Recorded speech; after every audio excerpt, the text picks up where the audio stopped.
بسم اللہ الرحمن الرحیم، السلام علیکم۔ میں گوہر بٹ شائستہ کے پلیٹ فارم سے آپ کی خدمت میں حاضر ہوں۔ سب سے پہلے درخواست ہے کہ چینل کو سبسکرائب کر لیں اور بیل آئیکن ضرور دبا دیں تاکہ آپ تک میرا ولاگ بر وقت پہنچ سکے۔ خبر یہ ہے کہ عمران خان کی گفتگو نے نواں کٹا کھول دیا ہے اور علیم خان ان کے مقابلے پر آ گئے ہیں، اور عمران خان جو اتنی باتیں کر رہے ہیں وہ اتنا اس میں زیادہ پھنستے چلے جا رہے ہیں۔ یہ کس طرح پھنستے چلے جا رہے ہیں اور کس طرح وہ اپنی باتوں میں خود ہی جو ہے نا چیزوں کو ایکسپوز کر دیتے ہیں پکڑ کے اپنے دعووں کو، وہ کیا معاملہ ہے اس پر میں ساری بات کروں گا۔ لیکن اس سے پہلے میں آپ سے عرض کروں کہ یہ جو مطلب شہباز گل صاحب ہے نا، یہ مجھے لگتا ہے عمران خان سے زیادہ پرویز علی سے انسپائر ہیں۔ کل ان کا ایک ایکسیڈنٹ ہوا اور وہ سڑک پہ اوپر جاتے ہوئے انسان کا ایکسیڈنٹ ہو جاتا ہے، اس میں کوئی مطلب کسی کے ساتھ بھی حادثہ ہو سکتا ہے۔ اللہ تعالیٰ نے ان کی زندگی سیف رکھی ہے اور اللہ تعالیٰ سب کی زندگیاں سیف رکھے۔ اگر وہ بیمار ہیں تو کوئی چوٹ لگی ہے تو اللہ تعالیٰ انہیں صحت عطا فرمائے۔ لیکن انہوں نے کل جھوٹ بولا کہ مجھ پر قاتلانہ حملہ کروایا گیا اور حکومت میرے تو بڑی تانگ ہے۔ تو کی تنگ ہونا کسی نے، فرینکلی مطلب آپ کے کیا تنگ ہونا کسی نے آپ سے؟ آپ کون سا کوئی مطلب کونسلر بھی جیت نہیں سکتے فرینکلی، اور آپ الیکشن کا ٹیسٹ بھی نہیں کر سکتے، اس لیے نہیں کر سکتے کیونکہ آپ امریکی شہری ہیں، تو لہٰذا آپ سے کسی نے کیا تنگ ہونا ہے؟ ہاں، آپ کی گفتگو جو ہے وہ بہت زیادہ جو ہے نا وہ نئی نسل کو خراب کرنے میں کام سر انجام دے رہی ہے۔ اب معاملہ یہ ہے کہ کل وہ جب ان کا ایکسیڈنٹ ہوا وہاں پر وہ کھڑے ہوئے، آپ کو پتہ ہے یہ پی ٹی آئی والے جو ہوتے ہیں نا، ان کے پاس ہر وقت ایک کیمرہ مین تیار ہوتا ہے، ریڈی بالکل اس سے ٹائم موقع تے فوٹی شوٹی تصویریں بنا کے نا جاری کر دیتے ہیں۔ اچھا، یہ اچھی بات ہوتی ہے لیکن اس سے مطلب سم ٹائم انسان پھنس جاتا ہے۔ کل شہباز گل صاحب جس طرح سے کھڑے ہوئے تھے ایکسیڈنٹ کے فوری بعد، ان کی گاڑی بھی نظر آ رہی ہے، گاڑی کو ہٹ کیا گیا، برے طریقے سے ہٹ ہوئی ہیں، وہ گاڑی ہٹ ہوئی ہے اور اس کا کافی نقصان ہوا ہے گاڑی کا۔ اچھا، اس کے بعد شہباز گل صاحب کھڑے ہیں، ایک تصویر میں آپ کو نظر آ رہے ہوں گے وہ بالکل سیدھے ہاتھوں کے ساتھ کھڑے ہیں، ایک تصویر میں انہوں نے بوتل پکڑی ہوئی ہے پانی والی اور شاید وہ پی رہے ہیں، ایک اور تصویر بھی ہے، تو اس میں ان کے کوئی ایسا تاثر ان کے چہرے سے نہیں آ رہا، ان کے جسم پر ایسے کپڑوں کے اوپر کوئی سلوٹیں نہیں ہیں، ایسا کوئی معاملہ نہیں ہے جس سے ان کی کوئی بازو ٹوٹی ہو، ان کی ٹانگ ٹوٹی ہو یا ان کی گردن میں کوئی تکلیف ہوئی ہو۔ میں آپ سے عرض کروں کہ یہ اگر آپ نوٹ کریں کسی کے ساتھ، اللہ نہ کرے ویسے کبھی ایسا واقعہ ہو، لیکن ظاہر ایکسیڈنٹ ہو جاتا ہے تو ہوا ہونا تو مطلب زور دی کونی جڑی نا تھلے وجے نا وہ چینج کر کے بندے 2 منٹ جڑا نا ان تارے نظر آتے ہیں۔ سچی بات یہ ہے، اتنی تکلیف ہوتی ہے، اور کجا باں ٹوٹی ہوئے، ٹھیک ہے، اور یا ان کی ٹانگ جو ہے وہ ٹوٹ گئی ہو یا ریڑھ کی ہڈی کے اوپر کوئی جو ہے نا وہ ضرب آ گئی ہو، تو پائن بندہ کھلو ہی نہیں سکتا، وہ برے حال ہوتے ہیں، تو لیٹیا ہوتا بندہ، اس کے تو حالات جو ہے نا وہ کھڑے ہونے والے نہیں ہوتے۔ لیکن شہباز گل صاحب بڑے مطلب ماشاءاللہ شی جوان کریکٹر، وہ کل کھلوتا آیا سی، راتی پتہ نہیں کی ہویا انہوں، آج وہ ایک عدالت میں پیش ہوئے ہیں تو وہاں پر ان کے ہاتھ میں سٹک بھی ہے، ان کا ہاتھ بھی ایک جو ہے وہ بندھا ہوا ہے اور گردن جھکی ہوئی ہے، اکڑی گردن جو تھی وہ جھکی ہوئی نظر آئی ہے، اور چہرے کے اوپر تاثرات بھی ایسے جیسے بہت زیادہ تکلیف میں ہوں۔ اچھا، اب یہ سارا معاملہ جو ہے نا، یہ اگر آپ اس سے کچھ دن پیچھے چلے جائیں تو پرویز الہی صاحب کے ساتھ ایسا ہی واقعہ ہوا۔ پرویز الہی صاحب نے کلیم کیا کہ ان کو واہ مدولیا گیا، مارا گیا ہے، ان کو تھپڑ مارے گئے ہیں، وہ بے ہوش ہو گئے تھے، ان کی بازو ٹوٹ گئی تھی، اور جناب وہ آکسیجن کا جو انہوں نے ماسک لگایا تھا وہ پیچھے آکسیجن سلنڈر کوئی نہیں تھی، بولا خیر وہ ہوا میں سے آکسیجن کھینچ کے دے رہا تھا وہ ماسک۔ تو انہوں نے ایک جو ہے نا تصویریں جاری کی، اور تصویر جاری کی جس میں ان کی فوٹیج تھی باقاعدہ کہ جناب وہ ہاتھ اٹھا کے بددعائیں دے رہے ہیں، اور اسے ٹوٹی باندھ بددعا دے رہے ہیں، جس ٹوٹی باندھ جڑی باندھ ہوتی انہوں نے پائیوڈین لائی سی۔ مجھے لگتا ہے شہباز گل صاحب یہ سمجھتے ہیں کہ پرویز الہی کو اس سے بہت زیادہ شہرت ملی ہے انہیں، لیکن نیک نامی نہیں ملی سر، اور شہباز گل صاحب کا میرا خیال نیک نامی ایشو بھی نہیں ہے، تو وہ ان کی راہ پر چل نکلے ہیں۔ راتی کسی نے میں دسیا ہے کہ یار تو ہی ذرا باں دے ہوتے بن کے نہ نکل آ۔ اب ان دونوں تصویروں کو ملا کے میں آپ کے سامنے چلا رہا ہوں، وہ آپ دیکھیں تو مجھے جو ایک کیا کہنا چاہیے یاد آتا ہے نا، ایک واز لائی جاتی ہے کہ دے جا سخیا رائے مولا تیرا اللہ ہی بوٹا لائے گا، اس طرح کے حالات دونوں کے لگتے ہیں۔ آپ تصویر کو ذرا غور سے دیکھ لیں۔ بہرحال شہباز گل صاحب کا جو ملزم ہے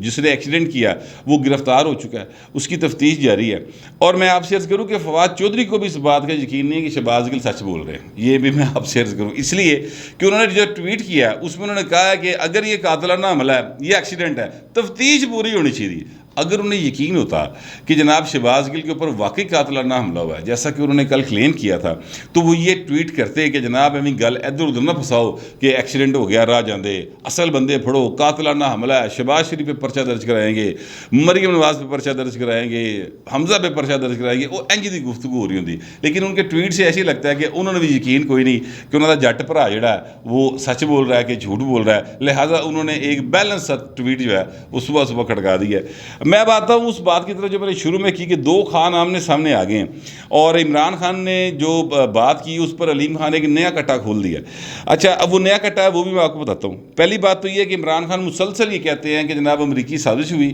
اور یہاں کے میر جعفروں نے اس میں پورا کردار ادا کیا، اور یہ جو وہ بات کرتے ہیں وہ ایک مراسلہ ہے جس کی بنیاد پر وہ کہتے ہیں. جو پاکستان کے ایک سفیر نے جو اس وقت پاکستان کے سفیر تھے امریکہ میں، انہوں نے یہ ایک مراسلہ لکھا تھا اور اس میں انہوں نے کہا کہ جناب ڈیوڈ لو جو وہاں کے ایک ڈپلومیٹ ہیں یا ان کے ڈیل کرنے والے امریکن گورنمنٹ کے، انہوں نے یہ کہا تھا کہ جناب پاکستان کے اندر جو ہے نا وہ طریقے عدم اعتماد کامیاب ہونی چاہیے. اب اس مراسلے کے مطابق یہ گفتگو جو ہوئی ہے یہ 6 مارچ کو شاید ہوئی ہے، 5 یا 6 مارچ کو ہوئی ہے. 7 مارچ کو وہ مراسلہ پاکستان پہنچ جاتا ہے اور 8 مارچ کو یہاں پر وہ جمع ہو جاتی ہے طریقے عدم اعتماد. عمران خان صاحب یہ کہتے ہیں کہ جناب وہ یہ جو 7 مارچ کو ہمیں پتہ چل رہا ہے اور 8 مارچ کو وہ طریقے عدم اعتماد جمع کرا رہے ہیں، تو چیزوں کو اگر آپ دیکھیں تو اس کے نتیجے میں ساری ڈیٹس مل جاتی ہیں اور یہاں پر جو لوگ جا کے ملتے رہے ہیں امریکن کونسل خانے میں یا سفارت خانے میں یا امریکی جن کو جا کے ملتے رہے ہیں وہ ساری رپورٹس ہیں. تو پاجی نے رل مل کے جڑا نا میرا پھٹا الٹایا، یہ ایکچولی ان کی کہنے کا مطلب ہوتا ہے. کل انہوں نے ایک جو ہے وہ انٹرویو دیا ایک ویب سائٹ کے اوپر، اور اس ویب سائٹ میں انہوں نے جو انٹرویو دیا ہے وہ سارا ایئر ہوا ہے، بہت سارے لوگوں نے دیکھا، آپ نے بھی دیکھا ہوگا. اس انٹرویو میں انہوں نے بہت ساری باتیں کی، بہت ساری بونگیاں ماری، بہت ساری جو ہے نا ادھر ادھر کی باتیں کی ہیں. اب جب انسان ضرورت سے زیادہ بولتا ہے تو اس میں وہ پھنس جاتا ہے، کیونکہ جھوٹ کے پاؤں کوئی نہیں ہوتے، اور جھوٹ جو ہوتا ہے وہ آپ کو یاد رکھنا پڑتا ہے کہ پاجی میں جھوٹ بولے آیا تھے ایتے میں قائم رہنا ہے. یہ نہیں ہو سکتا کہ آپ جو ہے وہ جھوٹ بولیں اور اس کے بعد آپ کو وہ ذہن میں نہ رکھنا پڑے. وہ آپ یہ ایک تفتیش کا طریقہ کار ہے کہ ایک ہی بات جو ہے وہ کسی بھی ملزم سے جس سے تفتیش ہو رہی ہے اس سے کوئی 10 15 20 بار اس بات پوچھیں گے تو جو جھوٹ بول رہا ہے تو کتے نہ کتے وہ اگے پیچھے ہو جائے گا. تو خان صاحب جھوٹ بول رہے سن، کل وہ ایکسپوز ہو گئے، اس طرح سے ایکسپوز ہو گئے کہ خان صاحب کہتے ہیں کہ جناب یہ مجھے جولائی سے پتا تھا کہ یہ میری حکومت الٹانے کی سازش کر رہے ہیں، ٹھیک ہے. اور پھر ساتھ ہی وہ کہتے ہیں کہ جو میرے ساتھ پھڈا ہوا آئی ایس آئی چیف کی ایشو کے اوپر، تو میں تو وہ آئی ایس آئی چیف کو اس لیے رکھنا چاہتا تھا کہ سردیاں بہت اہم سن، پتہ نہیں سردیاں کیڑا کام لینا سی، خیر سردیاں بہت اہم تھی اور اس میں چینج آ رہا تھا افغانستان میں. تو مجھے پتہ تھا کہ جناب امریکہ یہاں سے جائے گا تو اس کے بعد یہاں پر مسئلے بنیں گے، تو یہی آئی ایس آئی چیف جو ہے وہ حکومت کے چونکہ آنکھ کان ناک ہے تو وہ چیزوں کو دیکھ رہا ہے تو یہی دیکھتا رہے گا. اچھا پھر انہیں جولائی میں پتہ تھا کہ یہاں پہ جو ہے نا وہ مسلم لیگ نون جو ہے وہ لے کے آ رہی ہے چینج. تو خط تو سر مارچ میں نہیں ہوا، وہ میٹنگ بھی مارچ میں نہیں ہوئی، آپ ہی نے کہا تھا نا. اچھا اب اس بات کو ذرا آپ جوڑتے جائیں کہ مارچ میں وہ کہتے ہیں یہ سازش تیار ہوئی، 8 تاریخ کو انہوں نے جمع کرا دی اور اس کے بعد جناب وہ خط آیا پہلے 7 تاریخ کو، 27 تاریخ کو عمران خان صاحب نے ایک جلسے میں کھڑے ہو کے اسلام آباد کے اندر کہا کہ جناب یہ ایک چٹھی آ گئی میرے پاس اور یہ سیاں جی دے نال ہی گئی ہے اور سیاں جی ہن بھانڈا پھوڑن لگا. اچھا اب اس کے اوپر 2 تفتیشیں ہو چکی ہیں، یعنی سلامتی کونسل کا جو اجلاس ہوا ہے سلامتی کمیٹی کا قومی سلامتی کمیٹی کا 2 بار ہوا ہے اور دونوں بار یہ کہا گیا کہ سازش کوئی نہیں ہے، ٹھیک ہے. اچھا اب میں آپ سے عرض کروں کہ اگر آپ اس چیز کو صرف نوٹ کریں تو عمران خان نے ڈیٹے نہیں ڈال دیاں. ایک پاسے مارچ کی گل کرتا ہے، دوجے پاسے جولائی کی گل کرتا ہے کہ نون لیگ جولائی تو یہ کام کر رہی سی. حالانکہ اگر آپ جولائی کا جو مہینہ ہے ان دنوں کے آپ ولاگز اٹھا کے دیکھ لیں، ان دنوں میں آپ جو پرنٹ اور الیکٹرانک میڈیا کے اوپر جو کچھ چل رہا تھا وہ اٹھا کر دیکھ لیں تو آپ کو پتہ چلے گا کہ پیپلز پارٹی اور مسلم لیگ نون اٹ کھڑکے دے ویر دے نال گزر رہی سن، ٹھیک ہے. پیپلز پارٹی کے بلاول صاحب اور ادھر سے مریم نواز صاحبہ یا ادھر سے اپنا مریم اورنگزیب صاحبہ اور ادھر سے جو کائرہ صاحب ہیں یا دیگر لوگ ہیں وہ ایک دوسرے کے خلاف تن کے بیان دے رہے سن. اچھا، میں آپ سے عرض کروں کہ یہ سارا معاملہ جو کک ہوا وہ میری اطلاعات تھی، جو میں نے آپ کو بتایا تھا کہ یہ اکتوبر نومبر میں جا کے چیزوں نے کک ہونا شروع ہوئی تھیں، اور پھر لوگوں کو اندر کھاتے رابطے سر، اور اندر کھاتے رابطے ہوتے ہوتے پھر 8 مارچ کو وہ کیا گیا۔ اچھا، 8 مارچ کو کیوں کیا گیا، یہ بھی ایک سوال ہے۔ پیپلز پارٹی یہ چاہتی تھی کہ جو ان کا لانگ مارچ شروع ہوا تھا 27 فروری کو، آپ کو یاد ہوگا، وہ یہ چاہتی تھی کہ ادھر ہمارا لانگ مارچ اینڈ ہو رہا ہو اور ادھر یہ طریقے عدم اعتماد آ جائے، تاکہ ہمیں ایک کریڈٹ ملے کہ ہم عمران خان کے خلاف ڈٹ کے کھڑے ہیں۔ ایک پولیٹیکل کریڈٹ وہ لینا چاہتے تھے، اس لیے اس کو تھوڑا سا ڈیلے کیا گیا تھا۔ ادروائز یہ کام جو ہے پائے نا 1 مارچ میں تیار سی، بلکہ فروری میں ہی تیار تھا سارا کام، ٹھیک ہے۔ اور عمران خان صاحب نے وہ اس کو اس طرح سے ریلیٹ کر لیا۔ اب آتے ہیں جناب اسٹیبلشمنٹ کے ساتھ پھڈا، وہ کہتے ہیں جی میرا تو فوج نہ کبھی پھڈے کوئی نہیں، میں تو جناب فوج کے ساتھ کوئی بگاڑنے نہیں چاہتا، میں تو فوج کے اوپر قبضہ نہیں کرنا چاہتا، نواز شریف کرنا چاہتا تھا، کیونکہ وہ کرپٹ آدمی، کیونکہ وہ جو ہے نا وہ آئی ایس آئی جو ہے وہ ان کی کرپشن کے ثبوت حاصل کر لیتی تھی، تو اس کے بعد وہ چاہتے تھے کہ جناب انہوں نے سارے دارے جڑے ون کر لے تو فوج کو بھی ون کرنا چاہتے تھے۔ میرا تو ایسا ارادہ کوئی نہیں، میرا تو کاروباری کوئی نہیں، میں تو اس طرح ایک کام ہی نہیں کرتا، آپ میری پوری زندگی اٹھا کے دیکھ لیں نہ، 1 منٹ معصوم فرشتہ بن جاتے۔ اچھا، اب میں سوال یہ کرنا چاہتا ہوں کہ آئی ایس آئی چیف جو ہے وہ کوئی بھی ہو، مطلب وہاں پہ ظاہر ہے کوئی پروفیشنل ہونا چاہیے، اور وہ پروفیشنل تھے فیض حمید صاحب، میں اس میں کوئی شبے کی بات نہیں، بڑے پروفیشنل سولجر ہیں وہ۔ اسی طرح جو اب ہیں ندیم صاحب، وہ بھی بڑے پروفیشنل ہیں۔ تو وہ کوئی بھی ہو، پورا نیچے ایک سسٹم ہوتا ہے، اور اس سسٹم کے تحت جو چیزیں جو ہیں وہ چل رہی ہوتی ہیں۔ مختلف ڈیسک ہوتے ہوں گے، ظاہر ہے میں اندازہ ہی لگا رہا ہوں، جس طرح سی اے کے مختلف ڈیسک ہوتے ہیں، ہر ایجنسی کے اس طرح سے طریقہ کار ہوتا ہے اپنا ایک، تو وہ اپنی جگہ پہ لوگ ڈپیوٹ ہوتے ہیں اور وہ کام کر رہے تھے۔ تبادلوں کے ساتھ جو ہے نا معاملہ وہ ادھر ادھر نہیں ہوتا۔ یہ بات ان کو کئی بار سمجھائی عمران خان کو، سلیم صافی صاحب کے مطابق تو بہت سارے دیگر جو افسران تھے، جنرل باجوہ صاحب نے بھی سمجھانے کی کوشش کی، لیکن عمران خان کو سمجھ نہیں آئی۔ اب آپ اس بات کو ذرا سوچیں کہ جناب آئی ایس آئی چیف یہ رکھنا کیوں چاہتے تھے۔ انہوں نے جو لفظ استعمال کیا، انہوں نے کہا کہ جناب وہ حکومت کی آنکھ اور کان اور آنکھیں ہوتے ہیں، ٹھیک ہے سر، وہ حکومت کے نہیں ہوتے، وہ ریاست کے ہوتے ہیں، وہ ریاست کے ملازم ہیں، وہ ریاست سے تنخواہ لیتے ہیں، آپ کے اور میرے ٹیکسوں سے ان کو سیلریز اور پرکس اینڈ پریولیجز ملتے ہیں، اور وہ سروسز دیتے ہیں پاکستان کی ریاست کو۔ وہ عمران خان سے نہیں لیتے، اور عمران خان کی حکومت سے نہیں لیتے، یا اب اس وقت شہباز شریف کی حکومت ہے تو شہباز شریف سے نہیں لیتے۔ آپ نے یہ کوشش کی خان صاحب کہ آپ اس ادارے کو پنجاب پولیس بنا دیں، آپ نواز شریف پر الزام لگاتے ہیں۔ کل انہوں نے ایک اور بات کی، مجھے حادثہ آتا ہے کہ جناب زرداری صاحب کو اور نواز شریف صاحب کو آپ برطانیہ میں وزیر اعظم بنا دیں گے، 10 سال میں اس کا بھٹا بٹا دیں گے، 3.5 سال جو تسی کیتا ہے وہ اسی دیکھیا بڑے اچھے طریقے دے نال، اور اب آپ لوگوں کو ادھر ادھر گھما کے باتیں نہ کریں، اس کا فائدہ کوئی نہیں ہوگا۔ یہ آپ نے حکومت کا لفظ استعمال کر کے سارا خدا کھول دیا ہے، جو چیزیں لوگوں کے ذہنوں میں تھی، جو باتیں مریم نواز شریف صاحبہ کرتی تھی، جو باتیں بلاول صاحب کرتے تھے، بلاول صاحب کھل کے نہیں کرتے تھے لیکن اشاروں کنوں میں کرتے تھے، باقی جو اپوزیشن کے لوگ ہیں وہ جو باتیں کرتے تھے، وہ ساری بات آپ نے کھول کے رکھ دی کہ حکومت کی آنکھیں اور کان تھے وہ، یہ آپ نے بڑی کلیئر کر دی بات، جس کی وجہ سے میں سمجھتا ہوں کہ جنرل فیض حمید صاحب کے لیے بھی مشکلات پیدا ہوئی ہیں، اور مستقبل میں بھی میرا خیال ہوگی، کیونکہ ان کے جو چانسز ہیں ترقی کرنے کے، ان کا حق ہے بطور سولجر وہ اپنی ترقی کرے، آگے جائے، اس کی راہ میں بھی آپ نے بہت ساری رکاوٹیں کھڑی کر دی ہیں، تو بیوقوف دوست سے دانا دشمن بہتر ہوتا ہے۔ اب عمران خان صاحب نے جو علیم خان کے بارے میں کہا کہ 300 ایکڑ اراضی یہ اپنی جو ہے نا وہ لیگل کروانا چاہتے تھے، دریا کی زمین خریدی ہوئی، علیم خان نے نواں کٹا کھولتا، علیم خان نے کہا کہ جناب وہ جو 300 ایکڑ اراضی آپ نے روڈا سے کے ذریعے ایکوائر کی ہے، وہ جو میری سوسائٹی ہے وہاں کی، وہ پہلے جناب وہ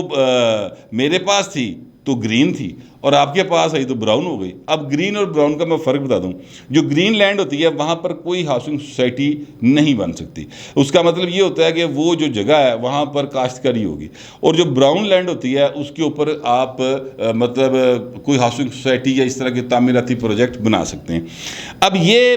ان کا سوال ہے۔ دوسرا جو انہوں نے ایک نواں کٹا کھولا، انہوں نے کہا جی یہ پتہ کریں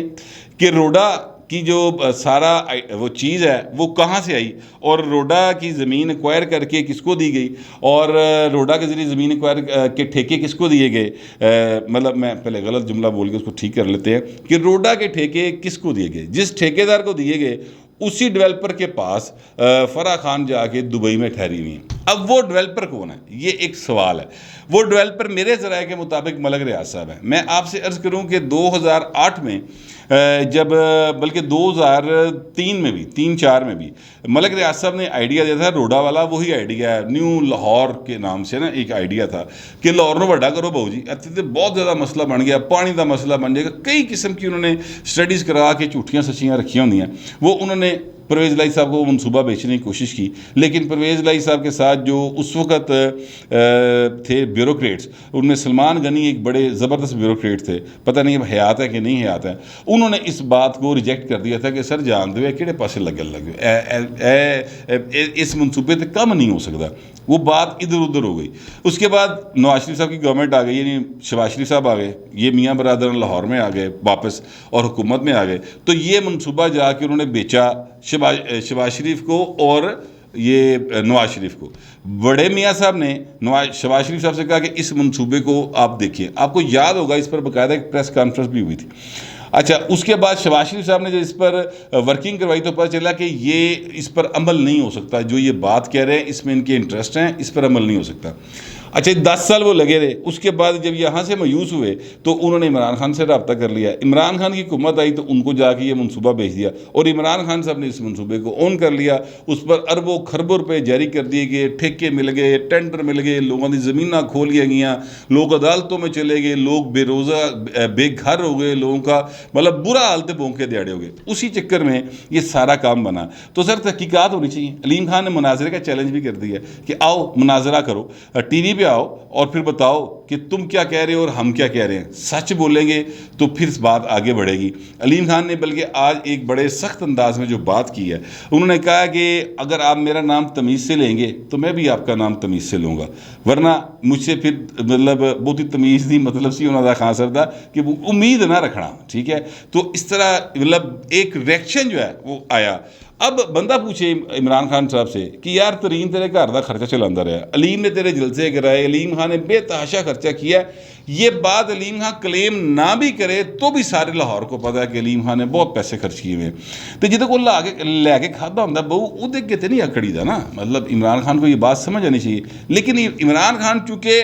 سمجھتے ہیں کہ وہ جو چاہیں گے وہ کہیں گے، جو چاہیں گے وہ کریں گے، ان کو کوئی کچھ روک نہیں سکتا، کوئی کچھ نہیں کہہ سکتا، تو اس لیے وہ اس روا روی میں ایک غلط بندے نو ہتھ پا بیٹھے نے اور فرح خان کے وہ وکیل بنے ہوئے ہیں۔ دعائی خدا دی یار، دیکھیں یہاں پر ہوتا یہ ہے کہ جو ایک بڑی شخصیت ہوتی ہے نا، اس نے ایک کوئی وکیل رکھا ہوتا ہے جو اس کی ترجمانی کرتا ہے لیگل میٹرز کے اوپر، کوئی ایک ترجمان رکھا ہوتا ہے جو میڈیا میں جا کے اس کی ترجمانی کرتا ہے، اس کو وہ سیلری پہ کرتا ہے۔ فرح خان کو دیکھیں یار، وہ کتنی مالدار عورت ہے، یہ کتنی بااثر عورت ہے کہ پاکستان کا ایک سابق وزیر اعظم جو ہے وہ اس کا ترجمان بنا ہوا ہے میڈیا کے اندر آ کے۔ یار آپ اندازہ لگائیں کہ فرح خان کی شے ہوئے گی، ایتھو تسی ذرا اندازہ لاؤ کہ وہ کتنی بڑی چیز ہے کہ عمران خان جیسا بندہ جو ملک کا وزیر اعظم ہے اور نو ڈاؤٹ ایک مقبول آدمی ہے، اور اس میں کوئی شبے کی بات نہیں ہے کہ عمران خان کی اپنی ایک ایگو بہت بڑی ہے، وہ جناب فرح خان دیاں گواہیاں دے رہے کہ نہیں بھائی نو بالکل ٹھیک کہہ رہی ہے، وہ دے کاروبار بڑے زبردست نے، وہ دا سلسلہ بہت اچھا سی، وہ پیسے نے بڑے کمائے جے۔ یہ عمران خان نے اگر فرح خان کا ترجمان بننا تھا تو پھر یوتھیو تسی سوچ لو تسی کتنے کھلوتے ہو۔ بس میں آپ کو ایک اشارہ دے رہا ہوں، باقی جو یوتھی ہیں وہ اگر سوچنے سمجھنے کی صلاحیت رکھتے ہوں تو میرا خیال پھر یوتھیا نہیں ہوا جا سکتا، میرا یہی خیال۔ ہو سکتا ہے کہ آپ کو میرے کسی خیال سے یا میری باتوں سے اتفاق نہ ہو یا آپ مکمل متفق ہوں، دونوں صورتوں میں لکھ دیجیے گا مگر ڈیسینسی کے ساتھ۔ فی الوقت اتنا ہی، ملتے ہیں اگلے ویلاگ۔